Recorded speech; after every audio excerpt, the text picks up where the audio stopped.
Hey, we're going to do another Irene Hannon book review. This is Against All Odds, Book 1, Heroes of Quantico series. I read these probably a week ago, finished them about a week ago or so. I had read this series first. I believe, though, that I read them out of sequence. I understand she wrote this series first, and then this one was next. Or maybe not next, but later on. I believe that's right. So if you're one of those people who likes to really do things in order, books in order, that's just a tidbit. On these books, this first one has to do with this girl, Monica, and her dad is a hostage negotiator working on a case in Kabul, Afghanistan. There was a deal where the terrorists captured 3 Americans and wanted a ransom, and he's trying to negotiate. They sent him a message that if he didn't pay up or convince the government to pay up, they're going to take her out. That's kind of what the storyline is on this book. I can't tell you a whole lot on it because it will give it away. And that's the whole point. It's a suspense novel. You want to be, suspenseful and not just, oh, I already know what's going to happen. So I'm going to try to go through these without giving too much of it away. I think that the main thing with this one to keep you going on it and page turning and all that was just the fact that you were constantly worried about Monica. She was a very, very relatable heroine because her and her dad weren't even close. He hadn't seen her in years, like 10 or so years. And he was still doing everything he could to try to protect her from the terrorists. And she didn't trust it at first. She was like, I haven't seen my dad. I can't believe he's doing this, So I liked Monica. She was very relatable. And the guy who she winds up getting with, Coop, he was like a wild bad boy. And he kind of got his act together real fast in this book. It was almost just gave you whiplash. It was like, whoa. But it was real good.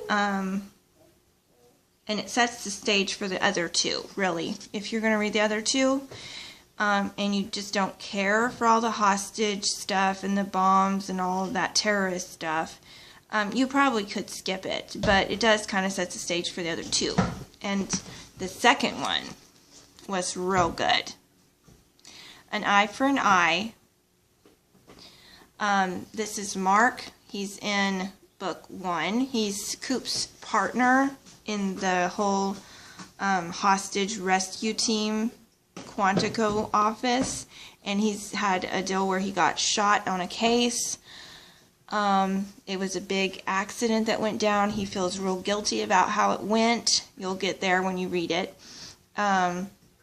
He's recovering in St. Louis. He stumbles across Emily while he's jogging in the park, and she's walking, and they haven't seen each other since they were like 16, 17 years old. They had a sweet summer romance thing going, and they haven't laid eyes on each other since then. And they hit it right off.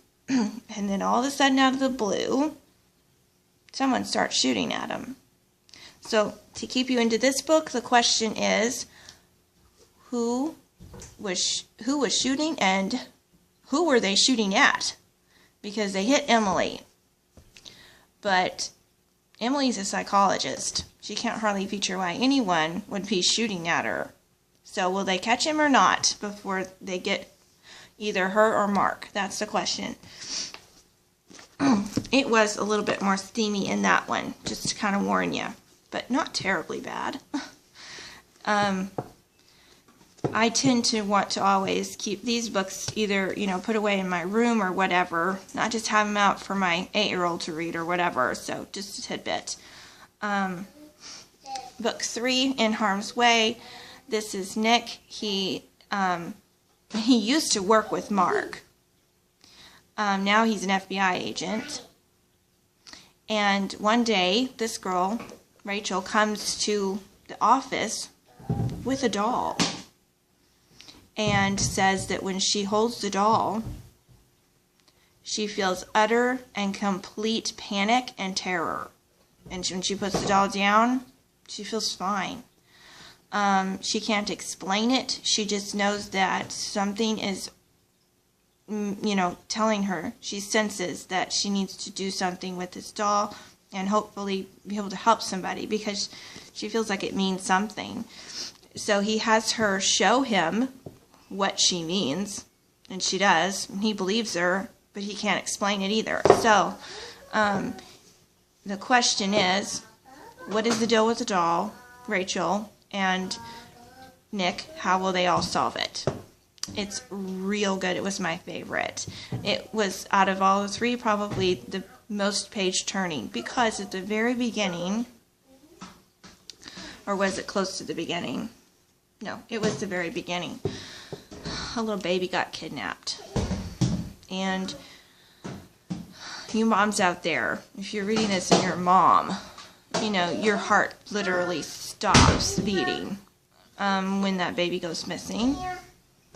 And every time the baby is mentioned throughout the book, it's just, you're so glad the baby's not being, hurt, but you want that baby back with its mother.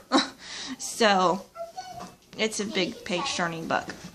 You can't hardly put it down.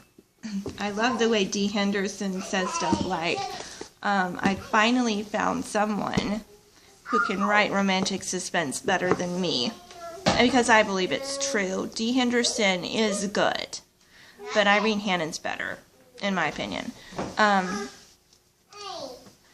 think it just depends on what you like to read about, and how you like your plots to go. Seriously. But I'm off of Irene Hannon for now because I kind of got into this other girl, Denise Hunter, and I'll do a book review on hers. I got the 3 books from my friend, and she's nothing like Denise Hunter. Denise Hunter is nothing like Irene Hannon. She's complete opposite. This is like Montana and cowboys and ranches. That's what this next book review is going to be. So if you're wondering on something like that, I'll keep you posted on Facebook when I do the YouTube one on that one. It'll probably be next week, though. This is the end of my Irene Hannon stuff for now, though. I do have 3 more of hers. Another series. I think it was in the middle between that one and this one that I just did. So I did read them out of sequence. To me, it doesn't really matter, though. I'm not the type of person who has to read every single book in a series. Not necessarily. If I do have them, I will.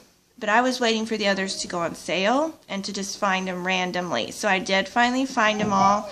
And the first one wound up being free on my phone. So, good deal for me. I don't know if you'll have a deal where you can get books on your phone, but I like that idea. I'm not the type of person who says you have to have a real book. Phone and tablet work good too, especially for me. So we will do the Denise Hunter one soon, and we'll vlog some more later. Bye.